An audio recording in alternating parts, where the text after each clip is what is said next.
जमी टल्लक जमा टल्लक न टल्लक कुल मोहम्मद खान, उस बात को नहीं टाली जा सकती। फुला ने फला को काफिर कह दिया तो वो काफिर होगा, फुला ने फला फतवा दे दिया तो वही फतवा रहेगा, फुला ने फला इबारत लिख दी तो बस वही बात साबित होकर के रहेगी। हजरात सामीन किराम व नाज़रीन इज़ाम, इमारत शरिया इन दिनों सुर्खियों में है। दुआ फरमाए कि अल्लाह तबारक व तआला इमारत शरिया को मुनक़सिम होने से महफूज फरमाए और इमारत शरिया को नज़र बद से महफूज फरमाए और इमारत शरिया को अल्लाह तबारक व तआला हमेशा हमेशा के लिए कायम व दायम रखे। और जिस तरह से इमारत शरिया दीनी मिली फरीज़ा अंजाम देता चला आ रहा है, उस तरह हमेशा हमेशा अंजाम देता रहे, नज़र बद से ख़ास तौर से महफूज रहे।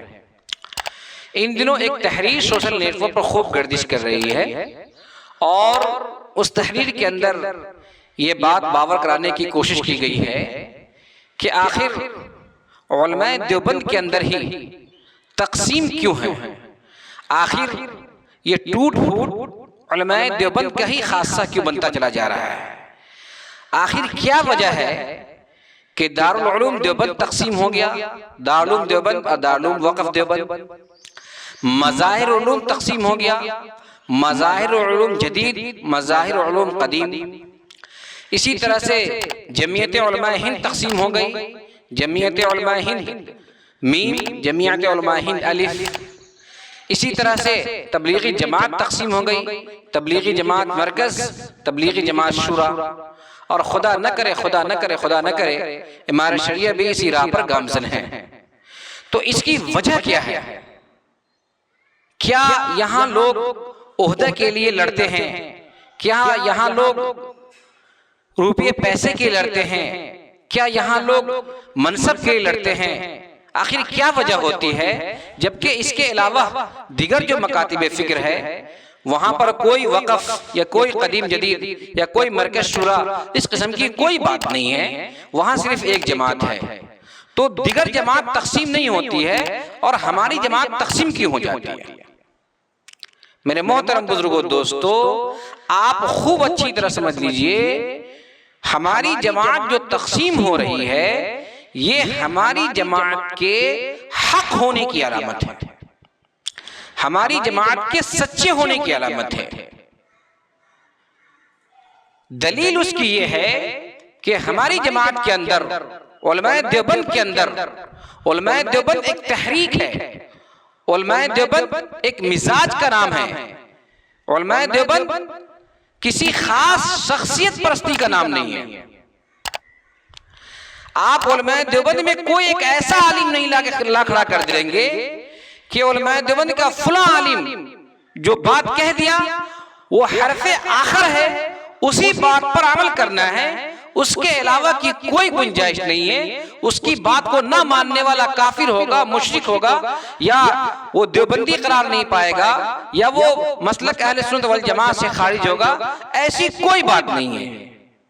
जबकि आप दिगर मसलक के अंदर देखेंगे तो वहां शख्सियत परस्ती होती है, वहां किसी एक आदमी को, किसी एक की बात को, किसी एक की अकल को, किसी एक के नजरिए को, किसी एक के फहम को लोग मानते हैं और हरफे आखिर मानते हैं कि फला ने ये बात कह दिया तो वो हरफे आखिर है। जमी टल्लक जमा टल्लक न टल्लक कुल मोहम्मद खान, उस बात को नहीं टाली जा सकती। फला ने फला को काफिर कह दिया तो वो काफिर होगा, फला ने फला फतवा दे दिया तो वही फतवा रहेगा, फला ने फला इबारत लिख दी तो बस वही बात साबित होकर के रहेगी। तो मेरे मोहतरम बुजुर्गों, दोस्तों, दिगर लोगों के नजदीक शख्सियत परस्ती है और कभी भी शख्सियत परस्ती मेरे मोहतरम उम्मत के लिए नुकसानदेह होती है, कभी भी फायदे का बाइस नहीं होती है। उलमाए देवबंद के अंदर आजादी है इजहार राय की, अपनी बात को रखने की और अपनी बात को मनवाने की। मेरे मोहतरम बुजुर्गों, दोस्तों, उलमाए देवबंद के अंदर, हर जमात के अंदर हर शख्स को अपनी बात रखने की, खुल करके रखने की, अपने नजरिए को पेश करने की मुकम्मल आजादी है। यहाँ पर आपको कोई कदगन नहीं लगाया कि नहीं तुम फला बात नहीं रख सकते हो, फला बात नहीं कर सकते हो। चुनांचे जहाँ पर चंद लोग होंगे वहां पर इख्तिलाफ फितरी चीज है, वहां पर इख्तिलाफ हो करके रहेगा। जहां शख्सियत परस्ती होगी वहां इख्तिलाफ का क्या माना, एक आदमी से क्या इख्तिलाफ हो सकता है। तो उलमाए देवबंद के अंदर जो जमात तकसीम हुई है या होती रही होगी, खुदा ना करे कि हो, तो मेरे मोहतरम बुजुर्गों दोस्तों, उसकी वजह यह है कि लोग अपनी बात खुल करके रखते हैं, मुकम्मल तौर पर रखते हैं, और किसी खास आदमी को, किसी खास शख्स को, उसके नजरिए को, उसकी जात को, उसकी शख्सियत को, उसके इल्म को फॉलो नहीं करते हैं। इसलिए जमात मुनक़सिम हो जाती है। भाई वो आपकी राय है, आप मानिए, ये हमारी राय हम मानेंगे। अगर आपको मानना है तो मानिए हमें, और हमें आपको मानना होगा तो मानेंगे, नहीं मानना होगा तो नहीं मानेंगे। इसलिए मेरे मोहतरम बुजुर्गों दोस्तों, उलमाए देवबंद के अंदर ये जमात तकसीम हो जाती है। दूसरी बात यह है कि जमात जब भी तकसीम हुई है तो इसके नुकसान नहीं हुए हैं, इसके हमेशा फायदे हुए हैं। एक मदरसा था, डबल मदरसा हुआ, तो जहां जितनी तालीम होती थी डबल तालीम हो गई, जितने फारिगीन हुफ्फाज होते थे वो डबल अब हो गए, जितने मौलाना फारिग होते थे वो डबल हो गए। इसी तरह से जमात का जितना काम होता था वो और वसी हो गया, रिफाई काम जितना होता था जमीयत के जरिए वो और वसी हो गया।